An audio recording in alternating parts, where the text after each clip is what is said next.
മറ്റൊരു പാർലമെൻറ്റ് തെരഞ്ഞെടുപ്പ് കൂടി കടന്നെത്തിയിരിക്കുകയാണ്. എല്ലായിടവും തെരഞ്ഞെടുപ്പ് ലഹരിയിലാണ്. കൊട്ടാരക്കര ഒട്ടും പിന്നിലല്ല. മാവേലിക്കര മണ്ഡലത്തിലെ തെരഞ്ഞെടുപ്പ് പ്രവർത്തനങ്ങൾ വിലയിരുത്തുകയാണ് ഇന്ന് നമ്മളോടൊപ്പമുള്ള 3 പ്രമുഖരായ മുന്നണി നേതാക്കളും. ഈ സംവാദത്തിൽ നിന്ന് പങ്കെടുക്കുന്നത് DCC കൊല്ലം ജനറൽ സെക്രട്ടറിയും കോൺഗ്രസിൻ്റെ പ്രമുഖ നേതാവുമായ ശ്രീ പി ഹരികുമാറാണ്. BJPക്ക് വേണ്ടി NDA മുന്നണിയെ പ്രതിനിധീകരിച്ചെത്തുന്നത് BJPയുടെ കൊട്ടാരക്കര മണ്ഡലം പ്രസിഡന്റ് ശ്രീ അനീഷ് കിഴക്കേക്കരയാണ്. ഇടതുമുന്നണിയെ പ്രതിനിധീകരിച്ച് ഇന്ന് ഈ ചർച്ചയിൽ പങ്കെടുക്കുന്നത് AIYFൻ്റെ ദേശീയ പ്രവർത്തക സമിതി അംഗം ശ്രീ വിനോദാണ്. 3 പേരെയും ചർച്ചയിലേക്ക് സ്വാഗതം ചെയ്യും. ഒരുപക്ഷെ രാജ്യത്ത് തന്നെ തുടർച്ചയായിട്ട് 10ാം തവണ ഒരേ മണ്ഡലത്തിൽ മത്സരിക്കുന്ന ഒരു സ്ഥാനാർത്ഥി UDFൻ്റെ കൊടിക്കുന്നിൽ സുരേഷാണ്. എങ്ങനെ കാണുന്നു ഈ പ്രാവശ്യത്തെ മത്സര സാധ്യതകൾ? ഞങ്ങൾ നല്ല ആത്മവിശ്വാസത്തിലാണ്. ഞങ്ങൾ എല്ലാ നിയോജക മണ്ഡലങ്ങളിലും, മാവേലിക്കര പാർലമെൻറ്റ് മണ്ഡലത്തിലെ എല്ലാ നിയോജക മണ്ഡലങ്ങളിലും ഭൂരിപക്ഷം നേടും.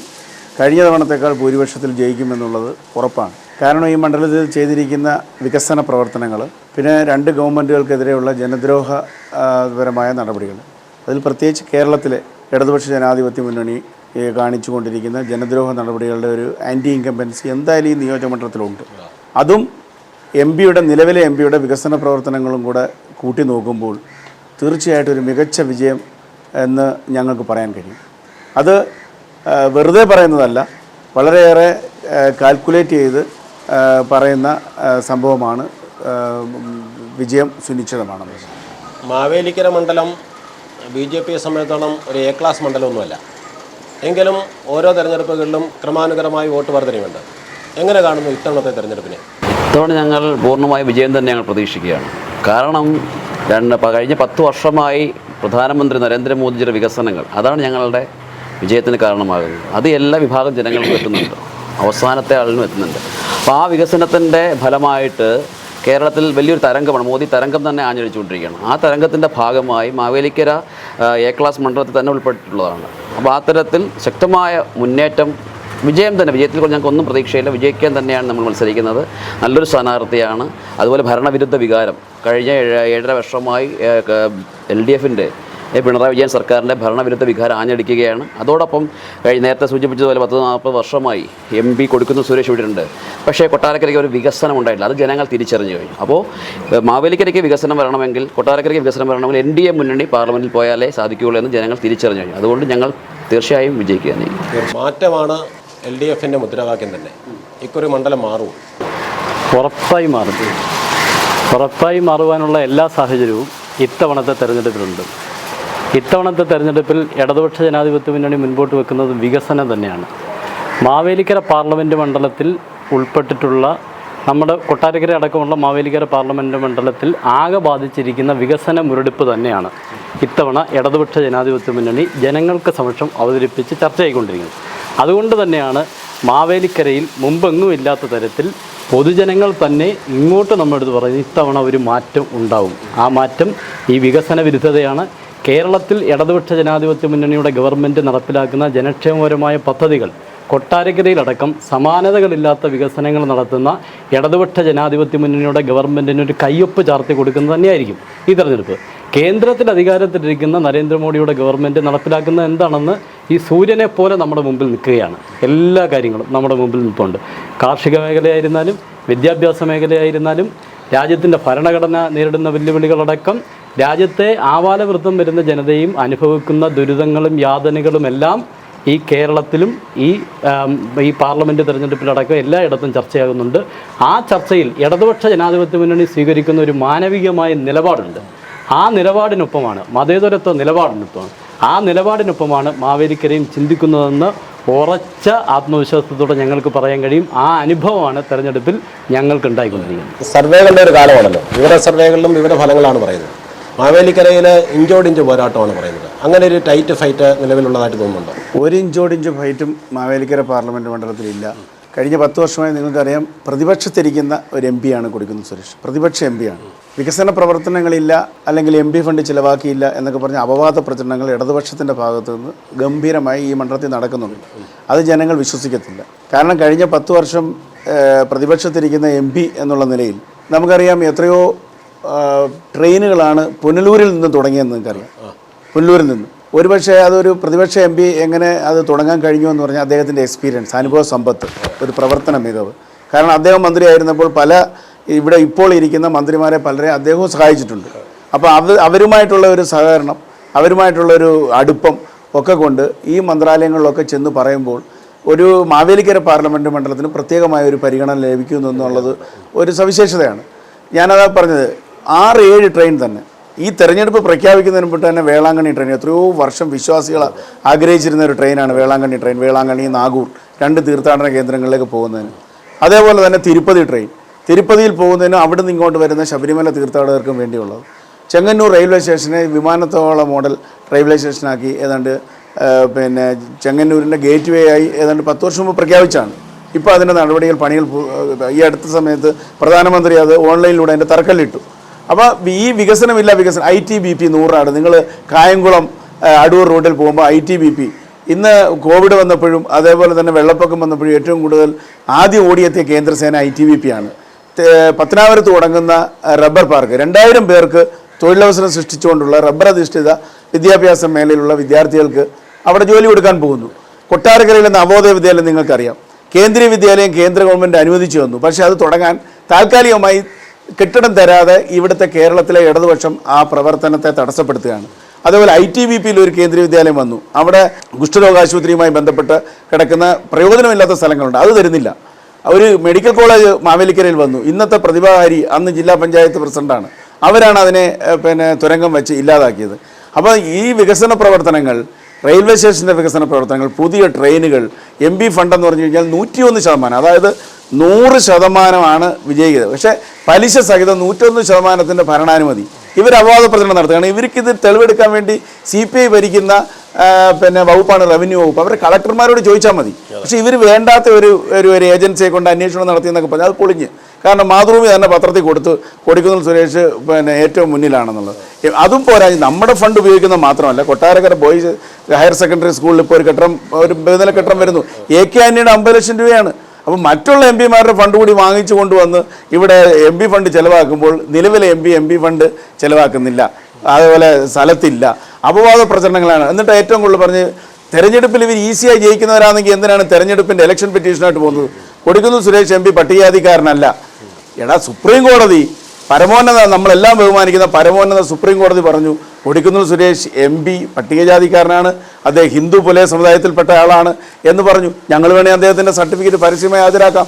ഇടതുപക്ഷ സ്ഥാനാർത്ഥിയുടെ ഒരു സാധി സർട്ടിഫിക്കറ്റ് ഒന്ന് പരസ്യമാക്കാൻ അവർക്ക് ധൈര്യമുണ്ടോ? ഞാൻ ആ ഇടതുപക്ഷത്തിൻ്റെ നമ്മളെ വന്ന നേതാവിനെ ഞാൻ വെല്ലുവിളിക്കുകയാണ്. അതൊരു വല്ലാത്ത വെല്ലുവിളിയായി. അല്ല, അതൊരു അവസാനം പറഞ്ഞത് സംവരണ മണ്ഡലത്തിൽ മത്സരിക്കണമെങ്കിൽ പിന്നെ ജാതി സർട്ടിഫിക്കറ്റ് കാണിക്കാൻ മത്സരിക്കാൻ പറ്റുമെന്ന് പറഞ്ഞാൽ കൊടിക്കുന്നിൽ സുരേഷ് പുലയ സമുദായത്തിലെ ആളല്ല, കൊടിക്കുന്നിൽ സുരേഷ് പട്ടികജാതിക്കാരനല്ല, പുലയ സമുദായത്തിൽപ്പെട്ട ആളല്ല എന്ന് ഞങ്ങളല്ല പറഞ്ഞത്. ആഞ്ചലോസ് ഉൾപ്പെടെയുള്ള CPIയുടെ ഉന്നത നേതാക്കന്മാരാ പറഞ്ഞത്. സ്വാഭാവികമായും ഒരു തെരഞ്ഞെടുപ്പിൽ സ്ഥാനാർത്ഥികൾ വരുമ്പോൾ അത് സ്വാഭാവികമായി തർക്കങ്ങൾ ഉണ്ടാവും.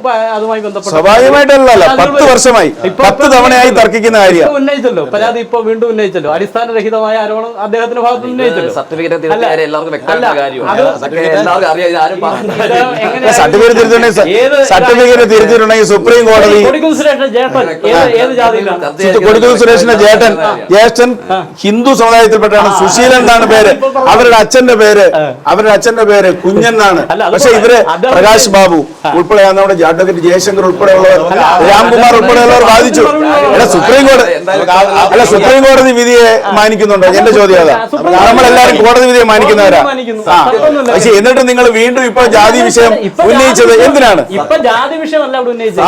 അവിടുത്തെ നിലവിൽ കൊടിക്കുന്നിൽ സുരേഷ് എന്ന് പറയുന്ന നിലവിലത്തെ MP കൊടുത്തിരിക്കുന്ന സത്യവാങ്മൂലവും തെരഞ്ഞെടുപ്പുമായി ബന്ധപ്പെട്ട് നിങ്ങൾ കൊട്ടാരക്കരയിൽ നിന്ന് കൊടിക്കുന്നിൽ സുരേഷ് ജാതി സർട്ടിഫിക്കറ്റ് വാങ്ങിക്കാൻ പാടില്ല. ഒരിതാണ് കൊടിക്കുന്നിൽ സുരേഷ് 30 വർഷമായി കൊട്ടാരം താമസിക്കുന്ന ആള് തിരുവനന്തപുരത്ത് വാങ്ങിക്കണം എന്ന് പറയുന്നത് എവിടുത്തെ ന്യായമാണ്?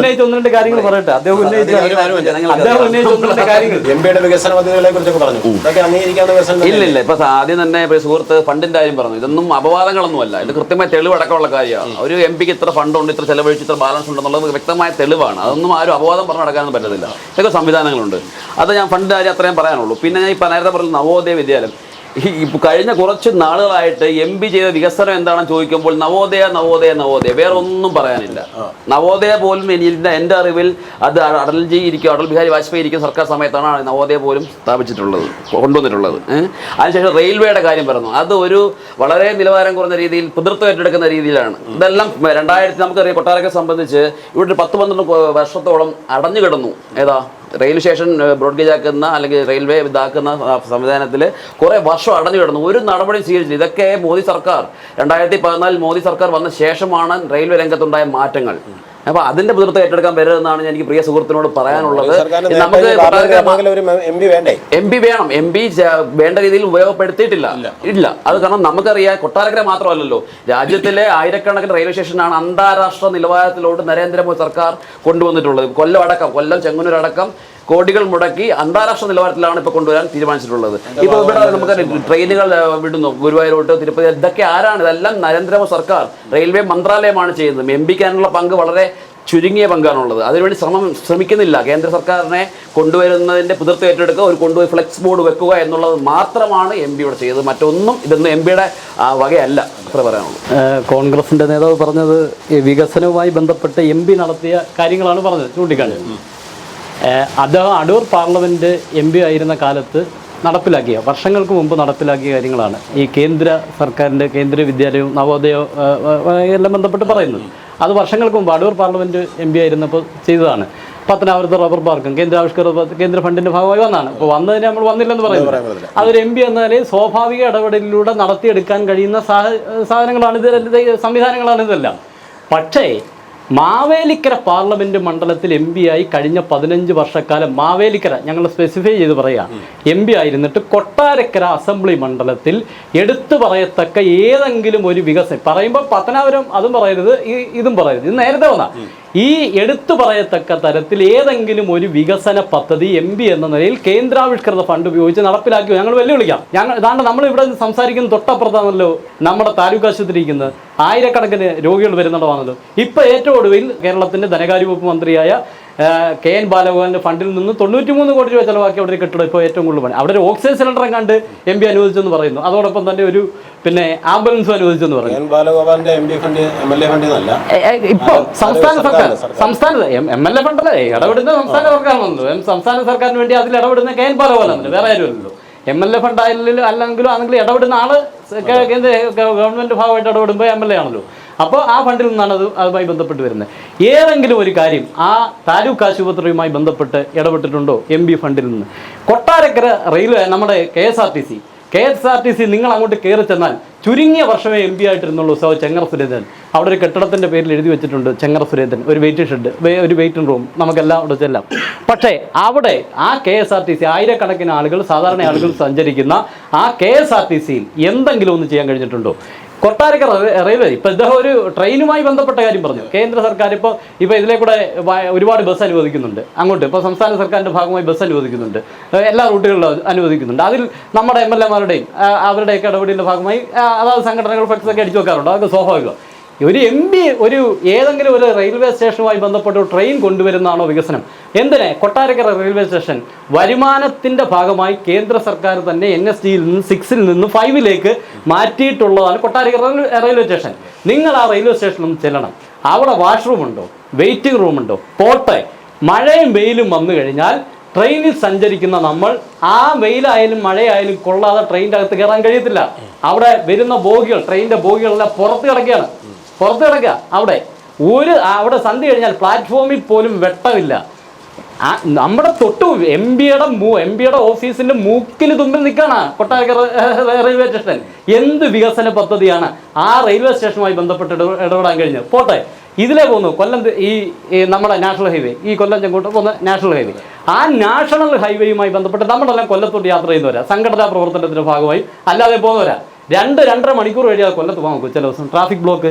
എന്ത് ഇടപെടലാണ് കേന്ദ്ര സർക്കാരിൻ്റെ ഭാഗമായി MP എന്ന നിലയിൽ ഇടപെട്ട് കൊണ്ടുവരാൻ കഴിഞ്ഞു? ഞാൻ കൊട്ടാരക്കര മണ്ഡലത്തിലെ കാര്യം മാത്രമാണ് പറഞ്ഞത്. ഇത് MP എന്ന നിലയിൽ നടപ്പിലാക്കാൻ കഴിഞ്ഞു. അപ്പോൾ അദ്ദേഹം എപ്പോഴും അദ്ദേഹം ജീവിക്കുന്ന പ്രദേശമായ ഇവിടെ MP എന്ന നിലയിൽ കഴിഞ്ഞ 15 വർഷക്കാലമായി മാവേലിക്കര പാർലമെൻറ്റ് മണ്ഡലത്തിൽ ഒരു പൈസയുടെ വികസന പദ്ധതി നടപ്പിലാക്കാൻ കഴിഞ്ഞിട്ടില്ല ശ്രീ കൊടിക്കുന്നിൽ സുരേഷിനെ. പണ്ടത്തെ ഇത് പറഞ്ഞ് നമ്മൾ പണ്ട് നടപ്പിലാക്കിയ 2 വികസന പദ്ധതികൾ പറഞ്ഞു നടക്കില്ല. പിന്നെ അദ്ദേഹം ITBP അതോടൊപ്പം തന്നെ അവിടെയൊക്കെ സ്ഥാപനങ്ങൾ ITBPയിൽ ക്യാൻറ്റീൻ കൊണ്ടുവരുമെന്ന് അദ്ദേഹം തന്നെയാണ് പറഞ്ഞത്. അവിടെ സ്ഥാപനം കൊടുക്കുന്നതിന് ഭൂമി കൊടുത്തില്ല. എന്തൊക്കെയാ പറയുന്നത് നമുക്കറിയത്തില്ല. ഒന്ന് തെളിയിച്ച് കാണിക്കട്ടെ. ഞങ്ങൾ വെല്ലുവിളിക്കാം. അവിടെ കേരള അല്ല, ഇത് അദ്ദേഹം പറഞ്ഞ ആരോപണം ഉണ്ടല്ലോ, ആ ആരോപണത്തിന് അവിടെ കെട്ടിടം തുടങ്ങാനുള്ള സ്ഥലം കൊടുത്തില്ല എന്ന് ആരോപണമാണ് അദ്ദേഹം ഉന്നയിച്ചത്. ഞങ്ങൾ വെല്ലുവിളിക്കാം. അദ്ദേഹം കൊണ്ടുവരട്ടെ, ഞങ്ങളുടെ മുമ്പിൽ കൊണ്ടുവരട്ടെ. അങ്ങനെ MP ഇടപെട്ട് MP അതിന്റെ പേപ്പറെല്ലാം നടപടിക്രമങ്ങളെല്ലാം പൂർത്തീകരിച്ചു. കേരളം വസ്തു കൊടുത്തില്ല അല്ലെങ്കിൽ കേരളത്തിലെ ഗവൺമെന്റ് ഇടപെട്ടില്ല എന്ന് അദ്ദേഹം പറയട്ടെ. ഞങ്ങൾ വെല്ലുവിളിക്കാം. ഇവിടെ മുടങ്ങിക്കിടന്ന നാഷണൽ ഹൈവേക്ക് വേണ്ടി ആദ്യം തന്നെ ഇടപെട്ട് ആ നാഷണൽ ഹൈവേ നടപ്പിലാക്കി ആലപ്പുഴ തിരുവനന്തപുരം ബൈപ്പാസ് അതുമായി ബന്ധപ്പെട്ട് നാഷണൽ ഹൈവേയുമായി ബന്ധപ്പെട്ട് കണ്ണഞ്ചിപ്പിക്കുന്ന വികസനം വന്നപ്പോൾ കേന്ദ്ര സർക്കാരിനോടൊപ്പം തന്നെ ഫണ്ട് ചെലവാക്കിയത് ഇടതുപക്ഷ ജനാധിപത്യ മുന്നണിയാണ്. സ്കൂളുകളുമായി ബന്ധപ്പെട്ട് പറഞ്ഞു. പൊതുവിദ്യാലയ കേന്ദ്രങ്ങളിൽ നിന്ന് ലക്ഷക്കണക്കിന് ആളുകൾ അത്യാധുനിക സംവിധാനം ഉപയോഗിച്ച് കേരളത്തിന്റെ സ്കൂളുകൾ മാറിയപ്പോൾ ഈ കൊട്ടാരക്കരയിലെ താലൂക്ക് ആശുപത്രി വികസനവും അല്ലെങ്കിൽ കൊട്ടാരക്കര ദേശീയപാതയിലെ ഗതാഗത കുരുക്കൊക്കെയാണോ ഈ പാർലമെന്റ് തെരഞ്ഞെടുപ്പിലെ പ്രധാന ചർച്ചാ വിഷയമാകുന്നത്? ഒരിക്കലുമല്ല. ഇവിടുത്തെ ജനാധിപത്യവും അതുപോലെ ഭരണഘടനയൊക്കെ നിലനിൽക്കേണ്ട ഒരു തെരഞ്ഞെടുപ്പാണ്. നമുക്ക് മണിപ്പൂരിലെ വിഷയങ്ങൾ അറിയാം, പൗരത്വ ബില്ലറിയാം. ഞാൻ അതിലേക്ക് കടന്നു വരാം. പക്ഷെ അതിനു മുമ്പ് ബഹുമാനപ്പെട്ട ഇടതുപക്ഷത്തിൻ്റെ സുഹൃത്ത് പറഞ്ഞു ഒന്നും ചെയ്തില്ല എന്ന് പറഞ്ഞു. കൊട്ടാരക്കര താലൂക്ക് ആശുപത്രിയിൽ അദ്ദേഹം വരട്ടെ. അവിടുത്തെ ട്രോമാ കെയർ എന്ന് പറയുന്ന സംവിധാനം എങ്ങനെയാണ് വന്നത്? ട്രോമാ കെയർ യൂണിറ്റ് കയറുമ്പോൾ കാണുന്ന പഴയ അത്യാഹിത വിഭാഗം NHM ഫണ്ടിലാണെന്ന് തോന്നുന്നത്, NRHM ഫണ്ടിലാണ് അത് വന്നത്. ലക്ഷ്യ എന്ന് പറഞ്ഞ ഒരു പ്രോജക്റ്റ് NHMൻ്റെ 2 കോടി രൂപയുടെ ഓപ്പറേഷൻ തിയേറ്റർ പൂർത്തിയാവുന്നു. ബ്ലഡ് ബാങ്ക്, കേരളത്തിലെ ഏറ്റവും പ്രവർത്തിക്കുന്ന ബ്ലഡ് ബാങ്കാണ് കൊട്ടാരക്കര ബ്ലഡ് ബാങ്ക്. ആരുടെ ഫണ്ടിലാണ് ആ ബ്ലഡ് ബാങ്ക് കൊണ്ടുവന്നത്? അവിടെ നിങ്ങൾ ചെന്ന് കഴിഞ്ഞാൽ മെയിൻ കെട്ടിടത്തിൽ ലിഫ്റ്റ് ഉണ്ട്. ആരാ കൊണ്ടുവന്നത്? കൊടിക്കുന്നിൽ സുരേഷ് MP കൊണ്ടുവന്നത്. ഞാൻ ചോദിക്കട്ടെ, 7 വർഷം ചെങ്ങറ സുരേന്ദ്രൻ MP ആയിരുന്നു. അവിടെ നിങ്ങളൊരു നോ പാർക്കിംഗ് എന്ന് പറഞ്ഞ് ബോർഡ് വയ്ക്കാൻ അദ്ദേഹത്തിന് കഴിഞ്ഞിട്ടുണ്ടോ? ഞാൻ വെല്ലുവിളിക്കാത്തത്. ഞാനിവിടെ വേണേൽ അദ്ദേഹത്തിനോടൊപ്പം ചെങ്ങറ സുരേന്ദ്രൻ ചെയ്ത 7 വർഷത്തെ ഫണ്ടും കൊടിക്കുന്നിൽ സുരേഷ് ചെയ്ത ഫണ്ടും കൂടെ അവിടെ ഞാൻ കൊടിക്കുന്നിൽ സുരേഷ് MP കൊണ്ടുവന്ന അടൂർ കേന്ദ്രീയ വിദ്യാലയം ഒന്നും ഞാനിവിടെ വികസനമായിട്ട് പറഞ്ഞില്ല. കേന്ദ്രീയ വിദ്യാലയം കൊട്ടാരക്കരയിൽ അനുവദിച്ചത് അത് തടസ്സപ്പെടുത്തിയെന്ന് ഞാൻ പറഞ്ഞുള്ളൂ. അതേപോലെ തന്നെ നവോദയയുടെ കാര്യം ഞാൻ പറഞ്ഞ നവോദയ കൊട്ടാരക്കരയുടെ അഭിമാനമായി നിൽക്കുന്നതുകൊണ്ടാണ് ഞാൻ ചൂണ്ടിക്കാണിച്ചത്. റെയിൽവേയുടെ കാര്യം പറഞ്ഞു. കൊട്ടാരക്കര റെയിൽവേ സ്റ്റേഷൻ, റെയിൽവേ പ്ലാറ്റ്ഫോമിൽ 28 വണ്ടി നിൽക്കത്തക്ക രീതിയിൽ റെയിൽവേ പ്ലാറ്റ്ഫോമിൻ്റെ ഡെവലപ്മെൻറ്റ് നടന്നു. അവിടെ നിങ്ങൾ നോക്കണം, ഗ്രാനൈറ്റ് ഇട്ട് പ്ലാറ്റ്ഫോം ഡെവലപ്പ് ചെയ്തു. എവിടെ നോക്കിയാലും ലൈറ്റ് സംവിധാനം, അവിടെ കുടിവെള്ളം, പാർക്കിംഗ് ഏരിയ അവിടെ കാട് പിടിച്ച് കിടന്നാണ്. പാർക്കിംഗ് ഏരിയ ഡെവലപ്പ് ചെയ്തു. Food over bridge, Kottarakkara railway station, Avaneeswaram railway station food over bridge, ഇതൊന്നും ഒരു വികസനമല്ലേ?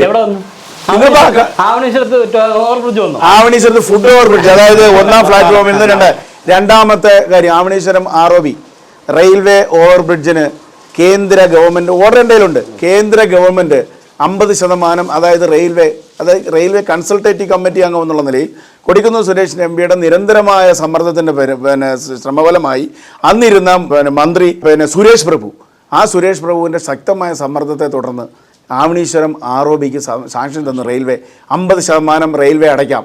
അതിൻ്റെ 50% സംസ്ഥാന ഗവൺമെൻറ് അടയ്ക്കണം. 50-50 കോസ്റ്റ് ഷെയറിംഗ് എന്ന് പറയും. ഇവർക്ക് അറിയത്തില്ല, ഞാൻ പറയാം. ആ കോസ്റ്റ് ഷെയറിംഗിൽ 50% അടയ്ക്കാൻ ഞങ്ങൾ തയ്യാറാണെന്നുള്ള സമ്മതപത്രം റെയിൽവേക്ക് കൊടുക്കാതെ ഇരുന്നിട്ട് ഇവിടെ വന്നിരുന്ന് ഈ ന്യായം പറയേണ്ട കാര്യമുണ്ടോ? കൊല്ലം വഴി പോകുന്ന നാഷണൽ ഹൈവേ കുറിച്ച് ഇവിടെ പറഞ്ഞിട്ട് കാര്യമുണ്ടോ? കൊല്ലത്തെ കൊട്ടാരക്കര മാവേലിക്കര പാർലമെന്റ് കൊണ്ടുവന്ന കൊടിക്കുന്നിൽ സുരേഷ് MP വന്നതിന് ശേഷം 2 national ഹൈവേയാ. Kollam Theni Bharanikkavu Vandiperiyar 2 national highway ആണ് ഈ മണ്ഡലത്തിലൂടെ മാവേലിക്കരയുടെ ഹൃദയഭാഗത്തൂടെ പോകുന്നത്. മാവേലിക്കരയുടെ മണ്ഡലത്തിൻ്റെ ചെങ്ങന്നൂർ കയറി പോകുന്നത്. ആ ഹൈവേ ഒന്നും ഇവർ കാണുന്നില്ല. ഇവർ ഈ പറയുന്നത് കുട്ടനാട്ടിലെ കർഷകൻ ആത്മഹത്യ ചെയ്തു. കുട്ടനാട്ടിൽ കൃഷി മന്ത്രിയുടെ അഡീഷണൽ പ്രൈവറ്റ് സെക്രട്ടറി ഇവിടെ LDF സ്ഥാനാർത്ഥി, അവിടെ ആ വീടൊന്നും സന്ദർശിക്കാൻ അദ്ദേഹം തയ്യാറായോ? അവരുടെ നെല്ല് സംഭരിച്ചു. ആ നെല്ല് ഇവിടെ അവിടെ പ്രവർത്തകരെല്ലാം കൂടെ ആ ബോഡി കൊണ്ടുവന്ന് നടുക്ക് വെച്ച് ഹർത്താൽ നടത്തി. ഒരു കർഷകൻ ആത്മഹത്യ. എന്താ ഇവർ സംഭരിക്കാൻ പറഞ്ഞു? നെല്ല് സംഭരിച്ചു കഴിഞ്ഞപ്പോൾ പൈസ കൊടുക്കത്തില്ല, ബാങ്കുകാർ ജപ്തി ചെയ്യിക്കുമെന്ന്. ഇവർ കർഷകർക്ക് ഇവർ അനുകൂലം കൊടുക്കുന്നവരാ. കൃഷിമന്ത്രി പ്രസാദിന്റെ വീട്ടിൽ നിന്ന് 2 കിലോമീറ്റർ ഇല്ല കുട്ടനാട്ടിലെ ആത്മഹത്യ കർഷകന്റെ വീട്ടിൽ വരാൻ. ആ കുട്ടനാട്ടിൽ ഒരു കർഷകനെ പോലും സഹായിക്കാത്ത, നെല്ല് സംഭരിക്കാത്ത, നെല്ലിന് താങ്ങുവില കൊടുക്കാത്ത, ഒരു കർഷകൻ മരിച്ചിട്ടൊന്നും ചെയ്യാത്ത, അത് നോക്കി കണ്ടിരിക്കുന്ന തൊട്ടപ്പുറത്തിരിക്കുന്ന കൃഷിമന്ത്രിയും അങ്ങേരുടെ പ്രൈവറ്റ് സെക്രട്ടറി, അഡീഷണൽ പ്രൈവറ്റ് സെക്രട്ടറിയും ആ മണ്ഡലത്തിൽ തിരിഞ്ഞു നോക്കാതിരിക്കുമ്പോഴാണ് ഇവിടുത്തെ നിലവിൽ കുട്ടനാട്ടിലൊരു പഞ്ചായത്ത് മെമ്പറെ പോലെ അവിടുത്തെ പ്രശ്നങ്ങളിൽ ഇടപെട്ടുകൊണ്ട് അവിടുത്തെ ഈ കർഷകരുടെ ഈ താങ്ങുവില കൊടുക്കാത്തതിന് മാർച്ച് നടത്തിയ കൊടിക്കുന്നിൽ സുരേഷ് MP ഉൾപ്പെടെയുള്ളവരെ ലാത്തി ചാർജ് ചെയ്ത്, അത് പടം നിങ്ങൾ കണ്ടതാണ്. അവിടെ 500 കോടി രൂപ ഈ അടുത്ത സമയത്ത് അവിടെ കർഷകർക്ക് സഹായിക്കാൻ വേണ്ടി ഈ അടുത്ത സമയത്ത് പീയൂഷ് ഗോയൽ ബഹുമാനപ്പെട്ട MP ലോക്സഭയുടെ ശൂന്യവേളയിൽ പറഞ്ഞതിന്റെ അടിസ്ഥാനത്തിൽ 500 കോടി രൂപ പീയൂഷ് ഗോയൽ എന്ന് പറയുന്ന മന്ത്രി അനുവദിച്ചിട്ടുണ്ട്. കേരളത്തിന് ട്രാൻസ്ഫർ ചെയ്തു. എൻ്റെ അതിന്റെ റെക്കോർഡ് ഉണ്ട്, വേണമെങ്കിൽ ഞാൻ കാണിച്ചു കൊടുക്കാം. അപ്പൊ അത്തരം വികസന പ്രവർത്തനങ്ങൾ ചെയ്യുമ്പോൾ കണ്ണടച്ചിരുട്ടാക്കുന്ന ഇത് ഞാൻ വിശ്വസിക്കുന്നില്ല. കുട്ടനാടികളിൽ അല്ലല്ല, ചർച്ച മണ്ഡലത്തിലെ ചർച്ചാ വിഷയം നരേന്ദ്രമോദി വികസന പ്രവർത്തനമാണ്. അതിനകത്ത് വേറെ ഒരു ചർച്ചയില്ല. കാരണം LDF-ന്റെ ഭരണവിരുദ്ധ ചർച്ചകൾ, അല്ലെങ്കിൽ പിണറായി വിജയന്റെ അഴിമതി, മകളുടെ നേതൃത്വം നടക്കുന്ന അഴിമതി അടക്കമുള്ള ചർച്ചകൾ. ഒന്ന് നേരത്തെ സൂചിപ്പിച്ചതുപോലെ ഈ ഇദ്ദേഹം കാട് കയറുന്നു, കൊട്ടാരക്കര മണ്ഡലത്തിലെ കാര്യം പറയുമ്പോൾ അവിടെ എവിടെ എന്നൊക്കെ പറയുന്നു. ഇപ്പോഴും വീണ്ടും ഞങ്ങൾ പറയാൻ ആഗ്രഹിക്കുന്നു, അദ്ദേഹം നേരത്തെ പറഞ്ഞിട്ടുള്ള കാര്യമാണ്, എന്നാൽ പോലും വീണ്ടും പറയാൻ ആഗ്രഹിക്കുന്നു. കൊട്ടാരക്കര മണ്ഡലത്തിൽ ഈ കഴിഞ്ഞ 15 വർഷമായിക്കോട്ടെ, 35 വർഷമായിട്ട് എംപേട്ടിരിക്കുന്നത് ശരി, അവസാനത്തെ 15 വർഷം എന്ത് വികസന പ്രവർത്തനം. അവിടെ ഇവിടെ നോക്കിയാൽ കുറേ ഹൈമാസ് ലൈറ്റുകൾ കാണാം, അതുപോലും നേരെ വർക്ക് ചെയ്യുന്നില്ല. ഇപ്പം അതാണ് സത്യം. അല്ലാതെ ഒരു വികസന പ്രവർത്തനവും എടുത്ത് ഒരു നവോദയ വിദ്യാലയം വെച്ച് ഇങ്ങനെ നടന്ന് സംസാരിക്കേണ്ട. ആശുപത്രി കാര്യം ഞാൻ കിടക്കുന്നുണ്ട്, ആശുപത്രിയുടെ കാര്യം അത് നിങ്ങൾക്ക് രണ്ടുപേർക്ക് പറയാനുള്ള യോഗ്യതയില്ല, അതുപോലെ. അപ്പോൾ ഹൈമാസ് ലൈറ്റ് അല്ലാതെ വേറെ ഒരു വികസന പ്രവർത്തനം ഉണ്ടോ എന്ന് ഞങ്ങൾ വെല്ലുവിളിക്കുകയാണ്. വേറെ എന്ത് വികസന പ്രവർത്തനം, നവോദയ വിദ്യാലയം അവിടെ നിൽക്കട്ടെ, അത് അടൽജിയുള്ള സമയത്താണ് ചെയ്തിട്ടുള്ളതും, അതുപോലെ അത് അംഗീകരിച്ചു ചിലപ്പോൾ.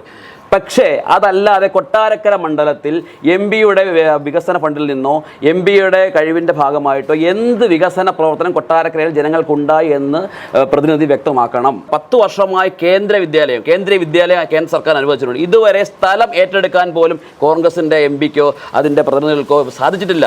അത് ഇത്രയും താമസം വേണം. ഒരു സ്ഥലം ഏറ്റെടുക്കാൻ എന്തൊക്കെ സംവിധാനങ്ങളുണ്ട്. അപ്പോൾ കേന്ദ്ര വിദ്യാലയം ഇവിടെ കൊണ്ടുവന്നാൽ അത് കേന്ദ്ര സർക്കാരിൻ്റെ ഗുണമാകും, അല്ലെങ്കിൽ BJPക്ക് NDA ഗുണമാകുന്ന തരത്തിൽ അവരത് തടഞ്ഞു വെച്ചിരിക്കുകയാണ് MP. അത്ര വികസന മുരടിപ്പാണ് ഇവിടെ ഉള്ളത്. കേന്ദ്രീയ വിദ്യാലയത്തെക്കുറിച്ച് പറയണം. പിന്നെ ഹോസ്പിറ്റലിലെ കാര്യം പറഞ്ഞു, ട്രോമോ കെയർ. പ്രിയ സുഹൃത്തിനോട് ഞാൻ രണ്ടുപേരും ചോദിക്കുക, നിങ്ങൾ അദ്ദേഹത്തിൻ്റെ കാര്യം പറഞ്ഞു, നിങ്ങൾ ഇവിടുത്തെ നഗരസഭയുടെ ഭരണകൂടമാണ് ആശുപത്രി ഭരിക്കുന്നത്. ട്രോമോ കെയർ സജ്ജമാണോ? ഞാൻ ചോദിക്കാൻ ആഗ്രഹിച്ചു, ട്രോമോ കെയർ എവിടെ സജ്ജമാണ്? ഇവിടെ ഒന്ന് കാല് മുറിഞ്ഞു വന്നാൽ അപ്പോഴേ എഴുതി വിടുകയാണ് തിരുവനന്തപുരത്തേക്ക്. അല്ലാതെ ഇവിടെ ഒരു സംവിധാനം ട്രോമോ കെയർ ഇവിടുത്തെ മാധ്യമങ്ങൾക്ക് അത് അതാണ് നേരത്തെ ട്രോമോ കെയർ സ്ഥാപിച്ചതെന്ന് ഈ പറഞ്ഞ പോലെ ഹരിയണ്ണം പറഞ്ഞു, അതുപോലെ ഇദ്ദേഹം പറഞ്ഞു, കുറ്റപ്പെടുത്തി. അപ്പോൾ രണ്ട് കൂട്ടരും അതിനകത്ത് പരാജയം. അത് വ്യക്തമായി പറയാൻ ആഗ്രഹിക്കുന്ന നിരവധി ആൾക്കാരുടെ, ആയിരക്കണക്കിന് ആൾക്കാരുടെ അഭയകേന്ദ്രം, ലക്ഷക്കണക്കിന് ആൾക്കാരുടെ അഭയകേന്ദ്രമാണ് താലൂക്ക് ആശുപത്രി.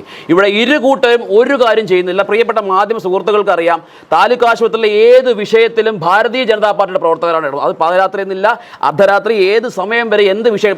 അടുത്തിടെ പാമ്പ് കടിയിട്ടൊരു കുട്ടി വന്നു, അതിന് ചികിത്സ നൽകിയില്ല. 90 കോടി എന്ത് ഒരു ബിൽഡിംഗ് കെട്ടിയത്. ആ ബിൽഡിംഗ് കെട്ടിയിട്ട് ഇപ്പോൾ ഉദ്ഘാടനം കഴിഞ്ഞിട്ട് 2.5 വർഷമായി. ഇതുവരെ അവിടെ സൂപ്രണ്ട് റൂം മാറ്റി, സൂപ്രണ്ട് ഫാൻ്റെ കീഴിൽ ഇരിക്കുന്നു. അല്ല വേറെ അവിടെ എന്താണ് ആരംഭിച്ചിട്ടുള്ളത് പറയണം, വ്യക്തമാക്കണം. ട്രോമോ കെയർ ഉണ്ടോ? അവിടെ ഒരു സംവിധാനങ്ങളും ഇല്ല. കഴിഞ്ഞത് അവിടെ ലാബ് പോലും പൊളിച്ചിട്ടിട്ട് ഇതുവരെ ലാബ് സംവിധാനം പോലും നേരെ ആക്കിയിട്ടില്ല. അപ്പം അങ്ങനെ താലൂക്ക് ആശുപത്രി എന്ന് പറഞ്ഞാൽ റെഫറിങ് സെൻറ്റർ മാത്രമാണ്. അത് വലിയ പരാജയം. ധനമന്ത്രി ബാലഗോപാലിൻ്റെ മണ്ഡലമാണ്. അദ്ദേഹം ഇങ്ങനെ ഉദ്ഘാടനങ്ങൾ ചെയ്ത് നടക്കുന്നത് എല്ലാം ഗണപതിയുടെ കല്യാണം പോലെ, നാളെ ചെയ്യും, നാളെ ശരിയാക്കും. കടം വാങ്ങിക്കാൻ മാത്രം അറിയാവുന്ന ഒരു ധനകാര്യ മന്ത്രി. അത് കേരളത്തിന് അപമാനമാണ്. കടം വാങ്ങിക്കാൻ മാത്രമേ അറിയുള്ളൂ. കേരളത്തെ കടക്കണിയിലാക്കിയതിൻ്റെ മുഖ്യ ഉത്തരവാദിത്വം ഈ കഴിഞ്ഞ കുറച്ച് വർഷങ്ങളായി ഈ ധനമന്ത്രിക്ക് തന്നെയാണ്, യാതൊരു സംശയവുമില്ല. തീർച്ചയായും. അതുപോലെ എന്തിന് നമ്മുടെ സിദ്ധാർത്ഥൻ്റെ കൊലപാതകം അടക്കം, അതൊക്കെ ചർച്ച ചെയ്യേണ്ട വിഷയങ്ങളാണ്. സിദ്ധാർത്ഥനെ കൊന്നതാരാണ്?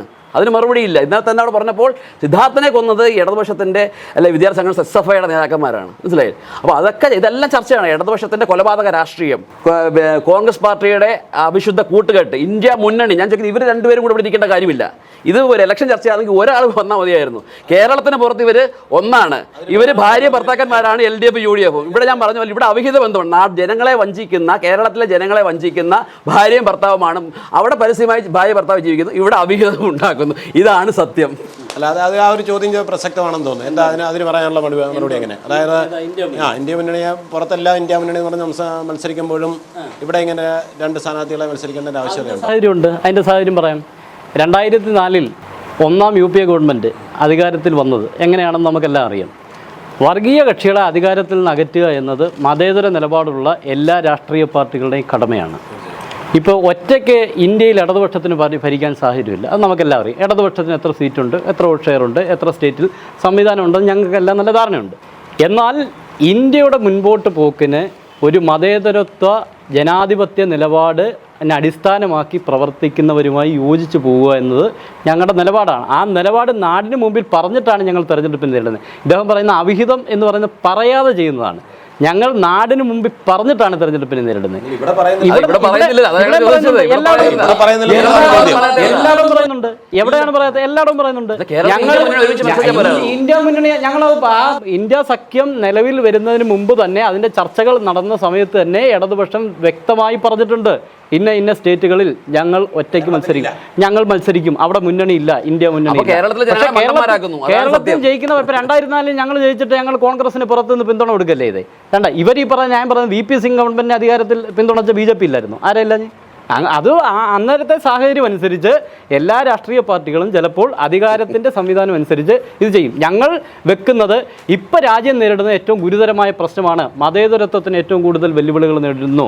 രാജ്യത്തിൻ്റെ പൗരത്വ ഭേദഗതി നിയമം കൊണ്ടുവന്നതിൻ്റെ ഭാഗമായി രാജ്യത്തിൻ്റെ ചരിത്രത്തിലാദ്യമായി ഇന്ത്യൻ ഭരണഘടനയ്ക്ക് തന്നെ നിരക്കാത്ത തരത്തിൽ മതം പൗരത്വത്തിന് അടിസ്ഥാനം ഇട്ട് കൊടുക്കുന്നത് രാജ്യത്തിൻ്റെ ഭരണഘടനാപരമായ ലംഘനം തന്നെയാണ്. അപ്പോൾ അങ്ങനെ നിൽക്കുന്ന രാജ്യത്തിൻ്റെ മതേതരത്വം തകർക്കുന്നു, ജനാധിപത്യം തകർക്കുന്നു. അങ്ങനെ നിൽക്കുന്ന വർഗീയ ആശയങ്ങളോടുകൂടി അടിസ്ഥാനത്തിൽ നിൽക്കുന്ന ഈ BJP സംഘപരിവാര ഭരണകൂടത്തിനെതിരായി നിലപാട് സ്വീകരിക്കും. അത് ഞങ്ങളുടെ ആത്യന്തികമായ നിലപാടാണ്. അപ്പം ഞങ്ങൾക്ക് കിട്ടുന്ന വോട്ട് ഷെയറും MP-മാരും ആ അധികാരത്തിൽ നിന്നും BJP-യെ അകറ്റുന്നതിനാവശ്യമായ നിലപാട് ഞങ്ങൾ സ്വീകരിക്കുക. അപ്പോൾ കോൺഗ്രസിന് പിന്തുണ കൊടുക്കേണ്ടി വന്നാൽ ഞങ്ങൾ കോൺഗ്രസിന് പിന്തുണ കൊടുക്കും. അതാണ് ഞങ്ങളുടെ നയമാണത്. അല്ല, അത് പിന്നീടത്തെ കാര്യം. ഞാൻ ഇപ്പോൾ എനിക്ക് ഇവിടെ നമുക്ക് വിധിക്കാൻ ഒക്കുമോ? BJP അധികാരത്തിൽ വരുമെന്ന് നമുക്ക് പറയാൻ കഴിയുമോ? കോൺഗ്രസ് അധികാരത്തിൽ വരുമെന്ന് നമുക്ക് ആർക്കും പറയാൻ കഴിയും? ഇല്ല. അത് ജനങ്ങളാണ് തീരുമാനിക്കുന്നത് ആരാണ് അധികാരത്തിൽ വരുന്നത്. വന്നതിന് ശേഷമുള്ള ചർച്ചയുടെ കാര്യമാണ് ഈ പറയുന്നത്. ആരാണ് അധികാരത്തിൽ വരുന്നതെന്ന് ഈ ഒരിക്കലും ഇടതുപക്ഷം പ്രധാനമന്ത്രി സ്ഥാനാർത്ഥിയെ ഏതെങ്കിലും കാലത്ത് ഉയർത്തി കാണിച്ചിട്ടുണ്ടോ? ഇന്ത്യയുടെ ചരിത്രം അങ്ങനെ ഞങ്ങൾ ഇപ്പൊ അങ്ങനെയാണെങ്കിൽ നിങ്ങൾ ഒരു സംശയം, സുഹൃത്തിനോട് സംശയിച്ചോട്ടെ, കേരളത്തിൽ നിങ്ങൾ ആരാ മുഖ്യമന്ത്രി സ്ഥാനാർത്ഥിയായിട്ട് കാണിക്കുന്നത്? അത് പറയട്ടെ. ഞങ്ങൾ പറഞ്ഞല്ലോ, ഞങ്ങൾ ഇന്ത്യയുടെ 2021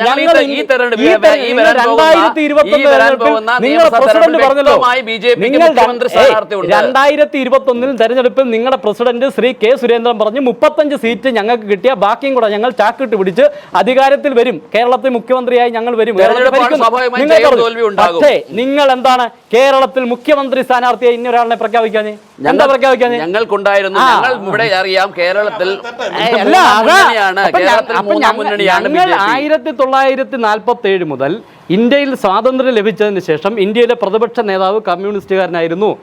AKG ആയിരുന്നു, SA ഡാംഗി ആയിരുന്നു. അവരെല്ലാം പ്രതിപക്ഷ നേതാവ്.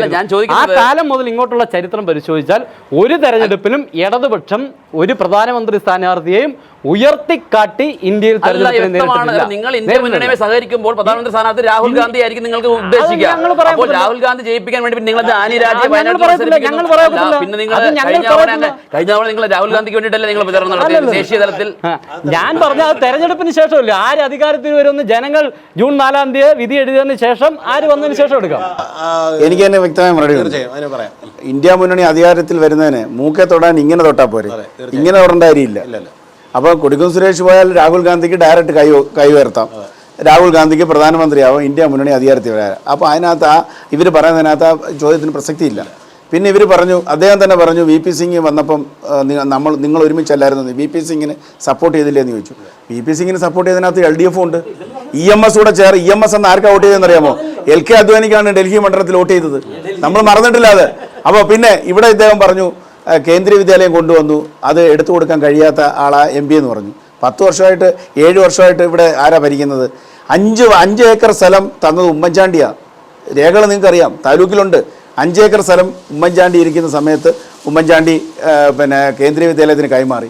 ഇപ്പോൾ ഇവിടെ കൊട്ടാരക്കര ഗേൾസ് ഹൈ സ്കൂളിലെ തൊട്ടപ്പുറത്ത് ഡയറ്റിൻ്റെ ക്വാർട്ടേഴ്സ് കെട്ടിടം തന്നു. പക്ഷേ അത് CPWD-കാർ വന്നപ്പം അതിന് ഫീസിബിലിറ്റി കൊടുക്കാത്തതുകൊണ്ട് ആ കെട്ടിടം എടുക്കാൻ പറ്റിയില്ല. പകരം ഒരു കെട്ടിടത്തിന് വേണ്ടി എവിടെല്ലാം ചോദിച്ചു. ഗ്രാമവികസന വകുപ്പിൽ പോയി എഴുകോൺ പോളിടെക്നിക്കലുമായി ബന്ധപ്പെട്ടൊരു വനിതാ ഹോസ്റ്റൽ അവിടെ ചുവര് വൃത്തികേടാക്കിയിട്ടിരിക്കുന്നത്, അത് ചോദിച്ച് ഒരെണ്ണവും തരത്തില്ല ഇവർ. കാരണം ഇടതുപക്ഷ ജനാധിപത്യ മുന്നണി ആ കെട്ടിടം തന്നാൽ അതിനെ കൊടിക്കുന്നിൽ സുരേഷിന് ക്രെഡിറ്റ് വരുന്നതുകൊണ്ടാണ് അത് തരാതിരിക്കുന്നത്. കൊടിക്കുന്നിൽ സുരേഷ് MP ചോദിക്കാത്ത, കത്തെഴുതാത്ത ഒരു മന്ത്രിയില്ല. യഥാർത്ഥത്തിൽ അതിന് അനുകൂലമായ ഒരു നിലപാടെടുത്ത ആളാണ് KT ജലീൽ മന്ത്രി. പക്ഷേ KT ജലീൽ മാറി അതിനുശേഷം വന്ന പഞ്ചായത്ത് തദ്ദേശ സ്വയംഭരണ വകുപ്പ് മന്ത്രിയുണ്ട്, അദ്ദേഹം അത് റിജക്റ്റ് ചെയ്ത് കളഞ്ഞു. അല്ലെങ്കിൽ നവോദയ കൊണ്ടുവന്നപ്പോൾ നവോദയം നമ്മൾ ഇതേ ശൈലിയിലാണ് പിന്നെ ഗ്രാമവികസന വകുപ്പിൻ്റെ ഗ്രാമസേവന്മാർക്ക് ട്രെയിനിങ് കൊടുക്കുന്ന ഒരു താൽക്കാലിക കെട്ടിടം തന്നെ അവിടെ തുടങ്ങി കെട്ടിടം വെച്ചു. അത് നമ്മൾ ചോദിച്ചു, അത് തരാതെ നമ്മളെ ഈ വികസനത്തെ തടസ്സപ്പെടുത്തുകയാണ്. ഇദ്ദേഹം പറഞ്ഞു കൊട്ടാരക്കര താലൂക്ക് ആശുപത്രിയിൽ ഹൈമാസ് ലൈറ്റ് നമ്മൾ വെച്ചിട്ടില്ല.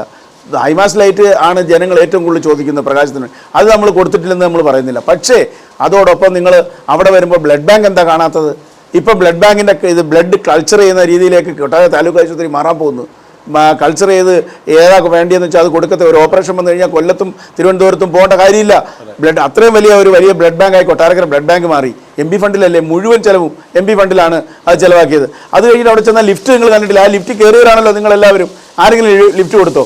പിന്നെ ഞാനീ പറഞ്ഞപ്പോൾ ലക്ഷ്യ പ്രോജക്റ്റ് അത് തീർന്നു, അതിന് ഉദ്ഘാടനം ചെയ്താൽ മതി. NHM നാഷണൽ ഹെൽത്ത് മിഷൻ്റെ ഫണ്ടിൽ പണിഞ്ഞതാണ്.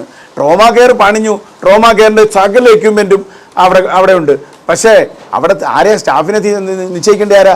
ഇവിടുത്തെ ധനകാര്യമന്ത്രിയുള്ള മണ്ഡലമാണ്. ഇവിടെ ഡോക്ടർമാരില്ല, നേഴ്സുമാരില്ല. അതിന് കൊടിക്കുന്നിൽ സുരേഷിനെ കുറ്റം പറഞ്ഞിട്ട് കാര്യമുണ്ടോ? നല്ലൊരു കാര്യം എന്ന് പറഞ്ഞു. ഈ താലൂക്ക് ആശുപത്രിയുമായി വരുന്നുണ്ട്. ഇവർ രണ്ടുപേരും ആക്ഷേപം ഉന്നയിക്കുക. താലൂക്ക് ആശുപത്രി ധനകാര്യ വകുപ്പ് മന്ത്രിയുടെ സ്വന്തം മണ്ഡലത്തിൽ വേണ്ട കാര്യങ്ങളൊന്നും ചെയ്യുന്നില്ല. അവിടെ ഹോസ്പിറ്റൽ ഡോക്ടറില്ല, മരുന്നില്ല. ഏത് മരുന്ന് അവിടെ കിട്ടാത്തതെന്ന് പാരസെറ്റമോൾ ഇല്ല. ഒരു പാരസെറ്റമോൾ ഇല്ല. നാട് ഭരിച്ചിരുന്ന കാലത്ത് ഈ ആശുപത്രിയിൽ മരുന്നില്ലാത്തതിന്റെ പേരിൽ, ഈ ആശുപത്രിയിൽ ഡോക്ടർ ഇല്ലാത്തതിന്റെ പേരിൽ, ഈ ആശുപത്രിയിൽ മരുന്നില്ലാത്തതിന്റെ പേരിൽ എത്ര പ്രക്ഷോഭം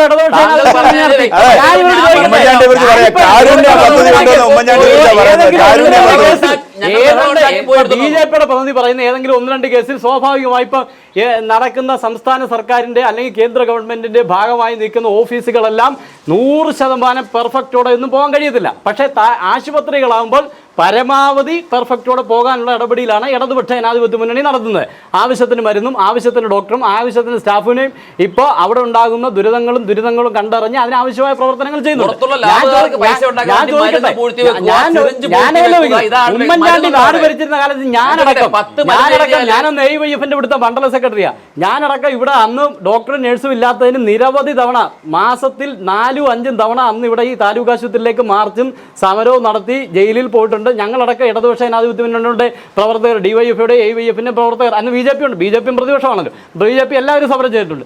ഞാൻ ഈ ഇപ്പോൾ കോൺഗ്രസിന്റെ നേതാവ് പറഞ്ഞു, ഞാൻ ചോദിക്കട്ടെ, ഇപ്പം പറയുന്നല്ലോ ഈ വസ്തു കൊടുത്തില്ല. ഉമ്മൻചാണ്ടി ഇരുന്നപ്പോഴാണ് 5 ഏക്കർ വസ്തു കൊടുത്തത്. ഈ ഇപ്പോൾ കേന്ദ്രീയ വിദ്യാലയവുമായി ബന്ധപ്പെട്ട വസ്തു കൊടുക്കുന്നില്ല. ഈ തെരഞ്ഞെടുപ്പ് കാലത്തല്ലാതെ ഈ ഇത്തരം ആരോപണങ്ങൾ എപ്പോഴെങ്കിലും ജനങ്ങൾക്ക്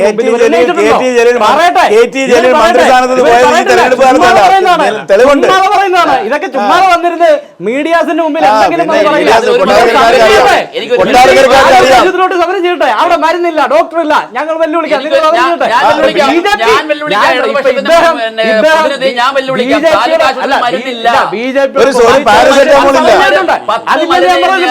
അത് എന്തിന്റെ പേരിലായാലും ചിലപ്പോൾ രാഷ്ട്രീയ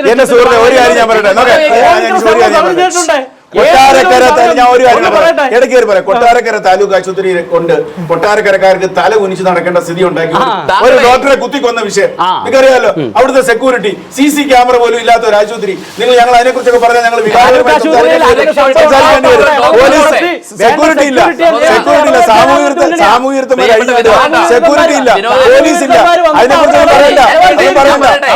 അതുകൊണ്ട് ഏകദേശം അതൊന്നും പറയണ്ട. അതിപ്പോ ഒരു ഏതെങ്കിലും കഞ്ചാവ് അല്ലെങ്കിൽ ഏതെങ്കിലും ലഹരി അടിച്ചിട്ട് ഒരുത്തം വന്ന് എന്തെങ്കിലും ഒരു ചെയ്ത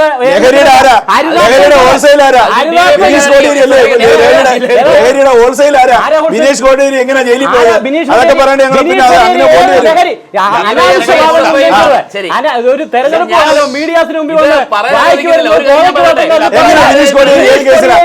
ഏത് ലഹരി മരുന്ന് കേസിനാണ് ജയിലിൽ പിടിച്ചത്? മണി ലോണ്ടറിംഗുമായി ബന്ധപ്പെട്ട് സാമ്പത്തിക തട്ടിപ്പുമായി ഇല്ലാത്ത കാര്യങ്ങൾ ഗവൺമെന്റ് കൊണ്ടുവന്നതിന്റെ ലഹരി മാഫിയുമായി ബന്ധപ്പെട്ട് ബിനീഷ് കോടിയേരി അറസ്റ്റ് ചെയ്തു എന്ന് പറഞ്ഞാൽ പൊതുപ്രവർത്തനം ഞാൻ നടത്താൻ അവസാനിക്കാം. പക്ഷേ വെല്ലുവിളിക്കാം. നിങ്ങൾക്ക് പറയാൻ കഴിയുമോ? അങ്ങനെ പറയാൻ കഴിയുമോ? ശരിയല്ല. അത് ആദ്യം വന്ന് കാര്യങ്ങൾ പഠിച്ചിട്ട് എന്റെ സുഹൃത്ത് സാമ്പത്തികവുമായി ബന്ധപ്പെട്ട തട്ടിപ്പിന്റെ അടിസ്ഥാനത്തിലാണ് ഇല്ലാത്ത കേസുകൾ എന്റെ സുഹൃത്ത് ഇവിടെ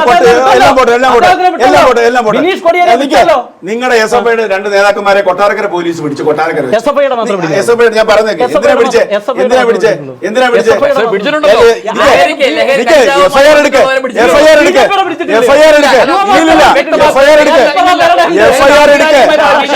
എടുക്ക് കൊട്ടാരക്കരയുടെ അലീം ഞാൻ പേര് പറഞ്ഞുതരാം. അപ്പൊ ലഹരി വിരുദ്ധത്തിന് കൂട്ടു നിൽക്കുന്നത് നിങ്ങളാണ്. ആശുപത്രി വിഷയം മറക്കാൻ വേണ്ടിട്ട് ഒരു കാര്യം ഞാൻ പറയട്ടെ. നിങ്ങൾ പറഞ്ഞില്ല, ഞാൻ പറയട്ടെ. എനിക്ക് സമയം തരൂ. നിങ്ങൾ പറഞ്ഞു മരുന്നുണ്ടെന്ന്. അവിടെ ഒരു മരുന്നും എന്റെ കൂടെ ഒരു ഞാൻ വിളിക്കുന്നു. അതുപോലെ ഒരാഴ്ച ഒറ്റ കാര്യം, ഒരു സിറിഞ്ച് വിഷയം ഉണ്ടായിരുന്നു. അവിടെ വരുന്നവരെ ഞാൻ സംസാരിക്കേണ്ട സഹോദരാ, സിറിഞ്ചിന് വന്നു. പാവപ്പെട്ട കൈക്കുഞ്ഞുങ്ങളെ വന്നവരും പ്രായമുള്ളവരും പുറത്തേക്ക് എഴുതുക, പോയി സിറിഞ്ച് വന്നുകൊണ്ട് ഞങ്ങൾ ഇന്ന് ബഹളം ഉണ്ടാക്കിയപ്പോ വിഷയം വഷളാമോ എന്ന് പറഞ്ഞപ്പോ സ്നേഴ്സ് പോയി അകത്തുനിന്ന് പൂഴ്ത്തി വെച്ചത് സിറിഞ്ച് എടുത്തോണ്ട്. അപ്പൊ എന്താ? അപ്പൊ അഴിമതി. പുറത്തുള്ള മെഡിക്കൽ സ്റ്റോറുകാർക്കും ലാബുകാർക്കും പൈസ ഉണ്ടാക്കി നിങ്ങളുടെ അവിടുത്തെ ഭരണകൂടം തൽക്കാലം ആ വിഷയം ലഹരി അവിടെ വിടാം.